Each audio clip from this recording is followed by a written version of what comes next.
Halo semua, balik lagi di channel Toraokun. Sebelum pembahasannya dimulai, silahkan klik tombol subscribe dan aktifkan lonceng notifikasinya supaya kalian gak ketinggalan info dan teori terbaru seputar One Piece. Buat kalian yang mau informasi tambahan soal SBS atau databook, kalian bisa follow Instagram Toraokun. Di sana admin akan memposting soal SBS, databook, dan berbagai teori singkat. Sekarang lanjut ke pembahasan. Melanjutkan pembahasan admin Toraokun sebelumnya, kali ini Chita memperlihatkan kelanjutan situasi Katakuri, Marco, dan BG di penjara Impel Down demi membebaskan King, Weevil, dan Doflamingo. Sebelumnya, mereka sudah sampai di level 4 yaitu neraka api, dan sekarang mereka akan memasuki lubang besar menuju ke level 5 alias neraka beku. Sesaat sebelum lompat ke dalam sana, Katakuri sempat menunjukkan ekspresi yang sangat menyeramkan. Ketika dia merasakan hawa dingin dari area bawah itu, dia langsung mengingat soal Kuzan yang telah membekukan cracker dan juga menculik puding tempo hari. Setiap kali Katakuri merasakan hawa sedingin es, yang ada di kepalanya adalah amarah untuk balas dendam dan menghabisi Kuzan. Setelah menunjukkan ekspresi mengerikan itu, Katakuri pun langsung melompat ke lubang level 5, kemudian disusul oleh Marco dan juga BG. Setelah mereka sampai di bawah, area sekitar benar-benar dipenuhi oleh es dan badai salju. Suhu tubuh mereka yang tadinya tinggi karena panas, kini langsung turun drastis karena suhu yang dingin. Jika mereka adalah manusia biasa, mereka pasti akan langsung jatuh sakit dan demam. Namun berhubung mereka adalah orang-orang dengan daya tahan tubuh di atas rata-rata, maka mereka dalam keadaan yang baik-baik saja. Di sekitar sana, muncul banyak serigala yang mengepung mereka. Marco dan BG tadinya mau menyerang, namun Katakuri berkata, sebaiknya kalian diam saja. Katakuri butuh pelampiasan atas amarahnya kepada Kuzan, sehingga dia langsung menyerang para serigala itu seorang diri. Sebenarnya, dengan pukulan biasa pun, Katakuri pasti dengan mudah bisa menghabisi para serigala itu. Namun karena memang dia sedang marah, dia tanpa ragu menggunakan kekuatan mochi miliknya yang langsung dilancarkan kepada para serigala itu. Sebenarnya selain karena emosi juga, alasan mengapa Katakuri menggunakan kekuatan mochinya di wilayah es ini adalah untuk menguji ketahanan mochi Katakuri terhadap hawa dingin. Biasanya mochi itu akan langsung membeku dan menjadi rapuh jika terkena suhu yang sangat dingin. Nah di sini Katakuri akan menguji ketahanan kekuatan mochinya dalam suhu yang dingin, sekaligus persiapan untuk melawan Kuzan nanti. Berhubung Kuzan juga memiliki kekuatan es yang bisa membekukan apapun. Katakuri pun menggunakan kekuatan mochinya untuk menghantam para serigala di sana. Bahkan dia juga mencoba menggunakan awakeningnya untuk membuat area sekitar menjadi mochi. Awalnya, wilayah yang Katakuri ubah menjadi mochi mulai sedikit membeku. Berhubung memang level 5 Impel Down ini suhunya sangat dingin. Tubuh manusia saja bisa membeku dan patah dengan sendirinya. Jadi tentu mochi pun akan bisa beku dan juga patah. Namun, Katakuri memperkuat daya tahan mochinya itu dengan Bushishoku Haki dan Hoshoku Haki, sehingga wilayah mochi yang tadinya mulai membeku, kini mulai menjadi elastis lagi. Marco yang melihat itu pun berkata, jika dipikir-pikir, kekuatan mochi Katakuri itu akan menjadi melemah jika melawan Kuzan yang memiliki kekuatan es. Sebab tekstur mochi memang bisa dengan mudah dibekukan dengan suhu yang sangat dingin. Jadi bisa dibilang secara umum, kekuatan es milik Kuzan adalah kelemahan untuk kekuatan mochi Katakuri. Jadi Katakuri memang harus memperkuat daya tahan mochinya agar bisa menahan suhu yang sangat dingin. Ini menjadi tantangan tersendiri bagi Katakuri yang sangat ingin mengalahkan Kuzan. Mengejutkannya adalah ternyata di sini Katakuri sudah mengantisipasi kelemahannya itu. Dia melapisi mochinya dengan Bushishoku Haki dan Hoshoku Haki, sehingga suhu yang sangat dingin pun tidak bisa membekukan mochinya. BG menanggapi dengan bilang, dari yang dia dengar, Katakuri memang selalu berlatih setiap hari setelah dia melihat cracker dibekukan oleh Kuzan. Katakuri selalu berlatih di wilayah pulau yang dipenuhi oleh es, supaya dia bisa melatih mochi miliknya agar bisa tahan dengan hawa yang sangat dingin. Tampaknya dendam Katakuri kepada Kuzan memang sudah sangat besar, sampai-sampai dia mendedikasikan semua latihannya untuk memperkuat mochi agar tahan dengan hawa dingin, supaya nanti dia bisa memberi perlawanan yang sangat maksimal kepada Kuzan di Pulau Hachinosu. Selain itu, Katakuri juga telah melatih Kenbushoku Hakinya untuk melihat masa depan lebih jauh lagi, karena memang aspek yang lebih unggul dimiliki oleh Katakuri dibanding Kuzan adalah Kenbushoku Haki tingkat tinggi. BG pun bertanya kepada Marco, menurutmu siapa yang akan menang dalam pertarungan Katakuri melawan Kuzan nanti? Marco menjawab, jujur saja, tadinya dia berpendapat bahwa yang akan menang adalah Kuzan, sebab kekuatan es Kuzan memang adalah kelemahan mochi Katakuri. Selain itu, sang mantan admiral itu juga memiliki kekuatan yang luar biasa, dan bahkan dia dulu mampu berduel melawan Akainu selama 10 hari, yang menegaskan bahwa dia memiliki daya tahan tubuh yang sangat kuat. Tadinya Marco akan membantu Katakuri dalam pertarungan melawan Kuzan, supaya bisa ada kemungkinan bagi Katakuri untuk menang. Namun setelah melihat tekad Katakuri yang begitu besar, bahkan dia sampai melatih mochinya agar bisa tahan dengan hawa dingin, sepertinya pendapat Marco sebelumnya salah besar. Masih ada kemungkinan Katakuri bisa menang melawan Kuzan, karena Katakuri sudah menutup kelemahannya terhadap hawa dingin. Dia juga sudah melatih Kenmushoku Haki tingkat tingginya untuk melihat masa depan yang lebih jauh lagi. Jadi kemungkinan Katakuri menang melawan Kuzan saat ini 50-50. Dengan probabilitas seperti itu, Marco tak akan mengganggu duel mereka berdua. Dia tidak jadi membantu Katakuri dalam pertarungan melawan Kuzan. Biarlah itu menjadi duel 1 lawan 1 saja, karena jika Marco membantu, justru itu malah terkesan meremehkan. Marco akan melawan musuh lain di Pulau Hachinosu nanti. BG menanggapi dengan berkata, dia juga berpendapat hal yang sama dengan Marco. Katakuri yang sekarang kekuatannya mampu bersaing dengan Admiral, apalagi dengan Kenmushoku Haki tingkat tinggi miliknya, dia berpotensi bisa melampaui Admiral. Jadi tak menutup kemungkinan dia bisa menang melawan Kuzan di Pulau Hachinosu nanti. BG pun di sini baru menyadari soal sesuatu yang penting. Jika memang Katakuri sekarang sudah sekuat itu, mengapa mereka tidak langsung saja bertarung melawan Magellan secara terang-terangan? Mengapa mereka harus sembunyi-sembunyi menghindari sisi Peer Impel Down itu?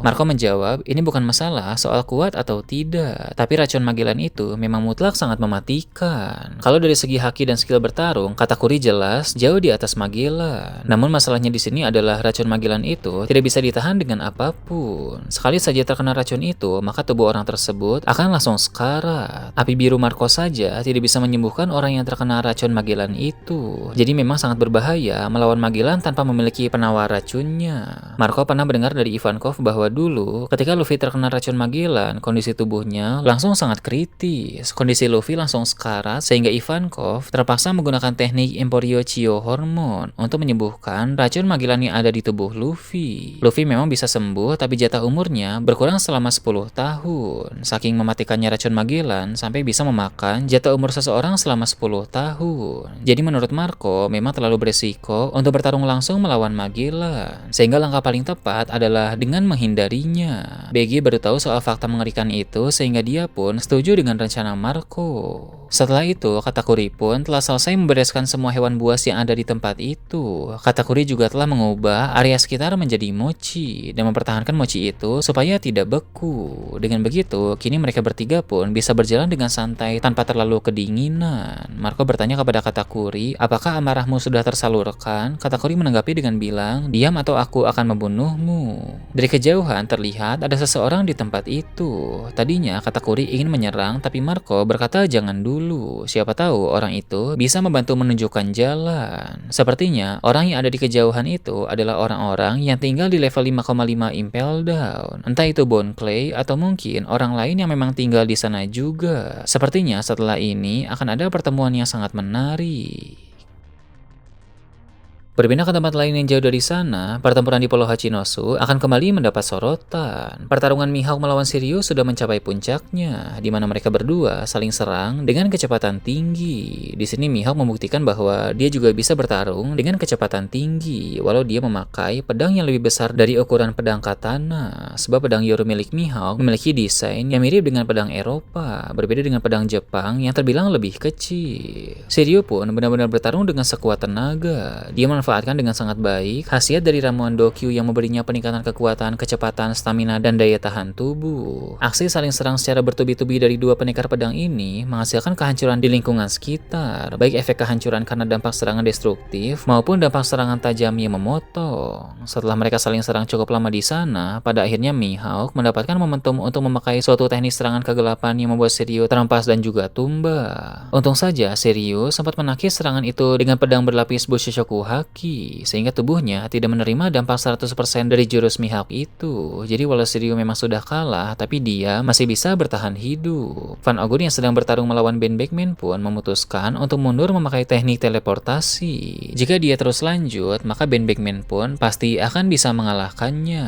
Van Ogun yang mundur juga memindahkan tubuh Shiryu ke tempat yang lebih aman, tempat di mana Katarina Devon sedang berada saat ini. Van Ogun bilang sangat sulit untuk melawan Mihawk dan Ben Beckman. Devon setuju dengan itu, tapi secara jumlah pihak Kurohige saat ini tetap masih jauh lebih banyak dibanding pihak bajak laut Akagami maupun pihak Angkatan Laut. Ditambah lagi, pihak mereka kedatangan bantuan tak terduga dari orang-orang yang memusuhi bajak laut Akagami. Devon telah melihat beberapa di antara orang-orang itu terbilang cukup kuat, khususnya seorang raksasa yang berasal dari luar Elbaf. Jadi mereka tidak hanya datang dengan kuantitas saja, tapi juga memiliki beberapa petarung yang sangat berkualitas. Jika pihak bajak laut Kurohige mampu memanfaatkan situasi ini dengan baik, maka menurut Devon mereka tetap akan bisa menang. Kemudian akan diperlihatkan aksi dari Building Snake dan Yasop yang sekarang berada di area yang berbeda. Building Snake sedang membantu para kru biasa dalam bajak laut Akagami yang sedang terdesak melawan para musuh. Sedangkan untuk Yasop, dia masih bertarung melawan aliansi Kurohige yang jumlahnya ada sangat banyak di sana.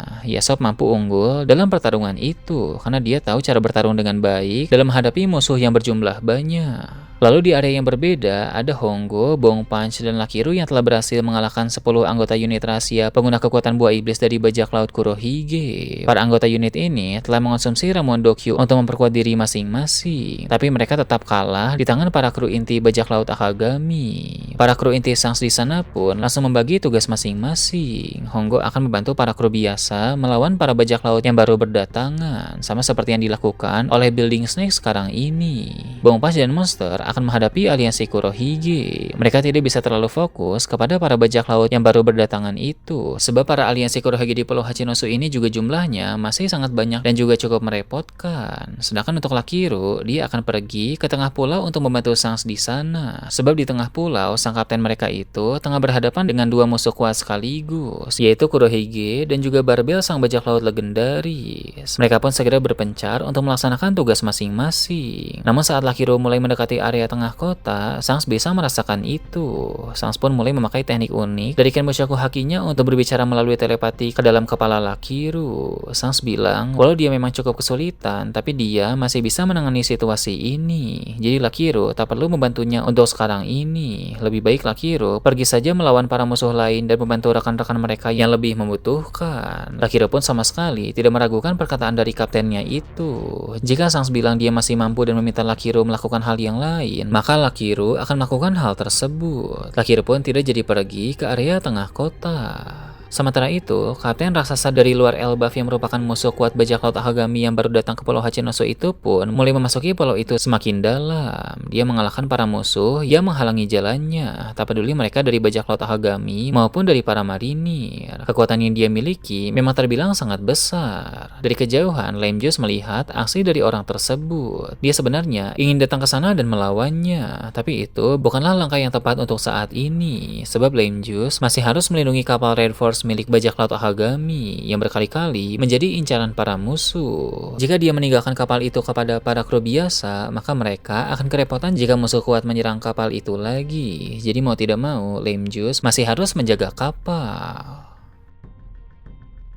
Berpindah ke tempat lain lagi, dunia bawah Elbaf di mana Luffy dan Loki sedang bertarung melawan 4 monster mimpi buruk akan kembali disorot. Seperti yang telah admin Terokun bahas sebelumnya, 4 monster ini bukanlah monster mimpi buruk biasa, melainkan mereka telah diperkuat oleh kekuatan Im Sama dengan suatu teknik sihir misterius, sehingga kekuatan mereka saat ini menjadi jauh lebih kuat dibanding monster-monster yang lain. Dengan begitu, pertarungan Luffy dan Loki melawan mereka pun menjadi cukup seru. Luffy dan Loki bahkan berlomba di mana mereka masing-masing memiliki 2 monster mimpi buruk sebagai jatah untuk dihadapi. Siapa yang bisa mengalahkan 2 monster lebih cepat akan memenangkan perlombaan adu cepat ini. Loki bertarung melawan monster yang mirip dengan dirinya sendiri dan juga melawan monster yang berwujud seekor naga. Sedangkan Luffy, dia melawan monster berbentuk gorila dan monster berwujud singa bersayap. Keempat monster itu memberi perlawanannya cukup bagus karena peningkatan kekuatan mereka akibat kekuatan dari Im Sama. Tapi tentu saja mereka ini tetap bukan tandingan dari orang sekuat Luffy dan Loki. Pada saat yang hampir bersamaan, Luffy dan Loki sukses mengalahkan 1 dari 2 jatah monster mereka masing-masing. Luffy mengalahkan monster gorila dengan suatu teknik tinju baru dalam mode Gear 5. Teknik ini menghasilkan pukulan yang sangat besar, walau memang secara ukuran tidak sebesar Bajrangan. Mungkin pukulan ini besarnya setengah pukulan Bajrangan. Namun meski begitu, dampak dari pukulan tersebut sangat kuat karena dialiri dengan haki yang sangat masif dan memiliki daya dorong yang sangat tinggi. Ketika Luffy melancarkan serangan itu kepada si monster gorila, monster itu mencoba menangkis dengan dua tangan sekaligus. Tangannya jauh lebih besar dibanding pukulan Luffy itu. Tapi tetap saja, teknik dari si tobi jerami ini terlalu hebat untuk ditangkis oleh si monster gorila. Monster itu pun terhempas jauh ke dalam hutan dan seketika langsung tumbang. Sedangkan untuk Loki, dia memakai teknik serangan dengan palu Ragnir yang diarahkan ke monster yang mirip dengan dirinya.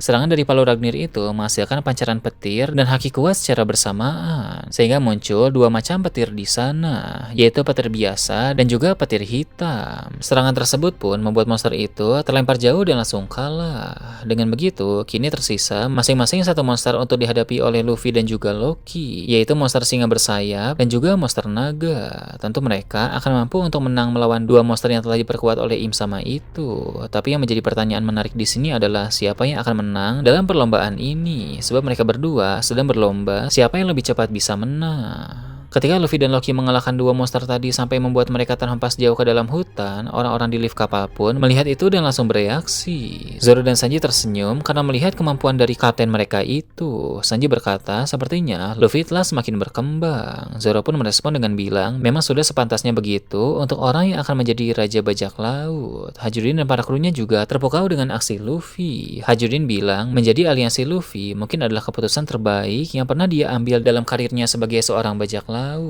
Kemudian mereka juga memuji soal kekuatan Loki. Rod berkata, tidak diragukan lagi, Loki memang raksasa terkuat di Elbaf sekarang ini. Gear pun bilang, untung saja sudah terungkap bahwa dia tidak sejahat yang disangka oleh orang-orang, dan kini dia akan bertarung di pihak yang sama dengan mereka. Memang sangat melegakan ketika ada orang sekuat Loki yang akan bertarung di pihak yang sama untuk membela Elbaf.